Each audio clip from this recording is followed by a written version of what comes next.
नमस्ते बालकों, मैं आचार्य रामप्रसाद सैनी, आचार्य उच्च माध्यमिक आदर्श विद्या मंदिर विवेकानंदपुरम में आपको कक्षा 7 में विज्ञान विषय पाठ 2 प्राणियों में पोषण भाग 2 का अध्ययन कराने जा रहा हूँ।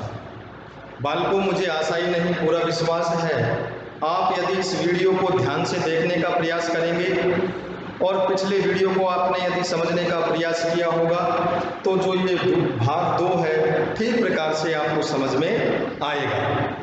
बालकों, हमने पिछले वीडियो में पढ़ा कि हम किस प्रकार भोजन करते हैं, भोजन का विखंडन कैसे होता है, जटिल पदार्थों का सरल पदार्थों में टूटना क्या कहलाता है। तो ये सारा का सारा अध्ययन हमने पिछले वीडियो में किया। बालकों, आज जो हम अध्ययन करने जा रहे हैं इस अध्याय में वह है खाद्य अंतःग्रहण की विभिन्न विधियां। खाद्य अंतःग्रहण की विभिन्न विधियां। खाद्य अंतःग्रहण, अंतःग्रहण यानी शरीर के अंदर लेना। किस प्रकार से हम भोजन को शरीर के अंदर लेते हैं। तो बालकों, आपने देखा होगा कि भोजन के अंतःग्रहण की विधियां विभिन्न जीवों में भिन्न भिन्न होती है। यानी कि भोजन को अंतःग्रहण करने की जो विधियां हैं विभिन्न जीवों में विभिन्न प्रकार की होती है। जैसे बालकों, आपने देखा होगा मधुमक्खी किस प्रकार भोजन को अंदर ग्रहण करती है। आपने देखा होगा बालकों, मधुमक्खी पुष्पों के ऊपर एक स्थान से दूसरे स्थान पर जाती है और पुष्प में से जो मकरकंद होता है उसको चूसती है और चूसकर वो मकरकंद इकट्ठा करती है और उसको भोजन के रूप में ग्रहण करती है।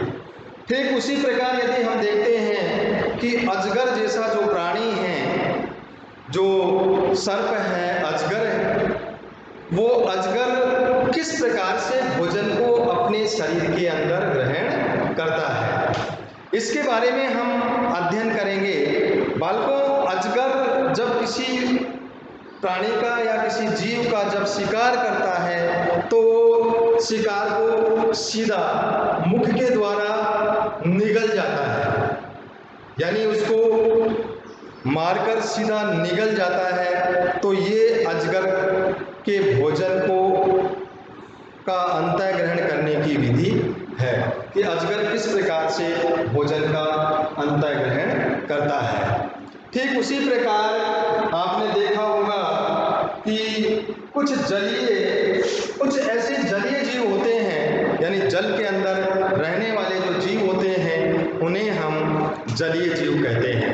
बालकों, कुछ जलीय प्राणी अपने आसपास पानी में तैरते हुए खाद्य कणों को छानकर उनका भक्षण करते हैं। क्या करते हैं?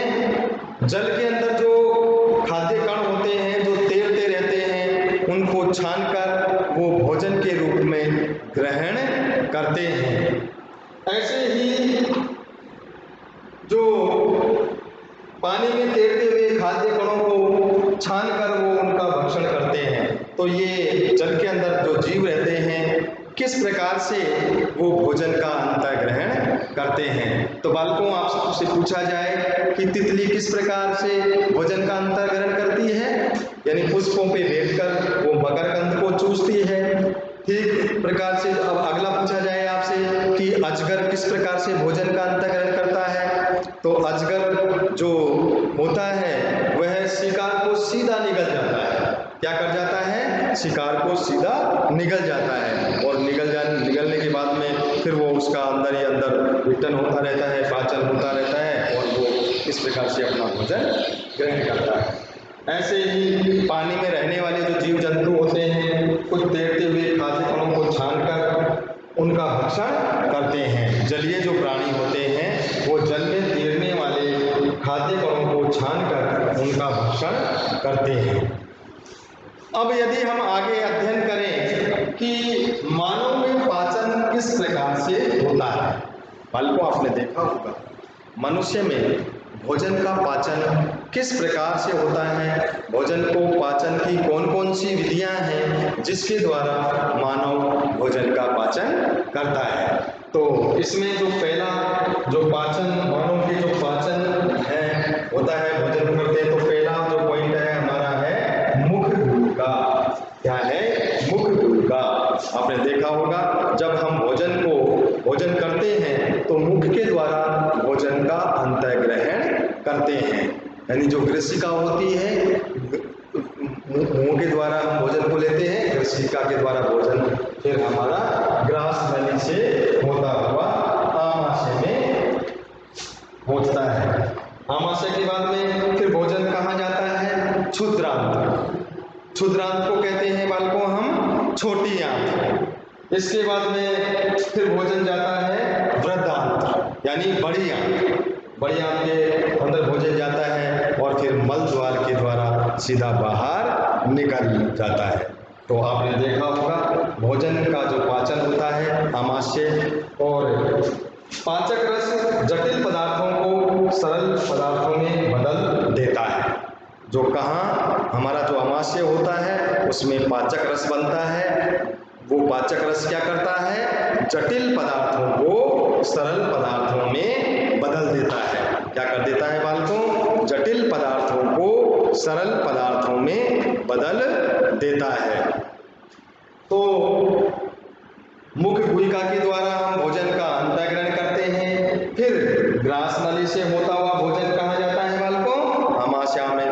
आमाशय से फिर छोटी आंत में क्षुद्रांत। क्षुद्रांत में आपसे पूछा जाए कि क्षुद्रांत कहाँ होती है, क्षुद्रांत के अंदर दीर्घरोम क्या है, यानी क्षुद्रांत के अंदर अंगुलियों के समान कुछ ऐसे प्रवर्धक पाए जाते हैं, उभरे हुए छोटी छोटी संरचनाएं पाई जाती है, जिसे वो क्षुद्रांत के तल क्षेत्र को बढ़ा देती है और उसमें से जितने भी पोषक तत्व होते हैं उनको अवशोषित करके हमारे शरीर के विभिन्न अंगों तक पहुंचाने का काम करते हैं।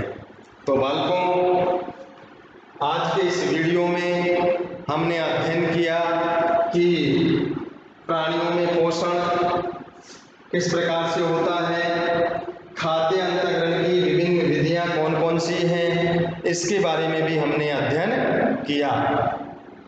भोजन के अंतःग्रहण की विभिन्न विधियां जीवों में भिन्न भिन्न होती है। जैसे मैंने पहले बताया था आपको कि मधुमक्खी पौधों का मकरकंद चूसती है, मानव एवं कुछ अन्य जीव जंतुओं जैसे आपने देखा होगा बालक माँ के स्तनों से दूध पीता है, छोटा जो शिशु होता है तो वो भोजन किस प्रकार करता है? माँ के स्तनों से दूध पीता है। ऐसे ही कुछ अन्य जैसे अजगर जैसे प्राणी अपने शिकार को समूचा ही निगल जाते हैं। क्या कर जाते हैं? वो समूचा ही अपने शरीर के अंदर निगल जाते हैं। कुछ जलीय प्राणी अपने आसपास पानी में तैरते हुए खाद्य कणों को छानकर उनका भक्षण करते हैं। क्या करते हैं? उनका भक्षण करते हैं। मानव में पाचन किस प्रकार से होता है, इसके बारे में भी हमने आपको अध्ययन करवाया कि मुख गुहिका, ग्रास नली, आमाशय, क्षुद्रांत, वृद्धांत, मलद्वार, ये इनमें किस प्रकार से भोजन का पाचन होता है, किस प्रकार से, तो जो सारा का सारा हमने अध्ययन किया।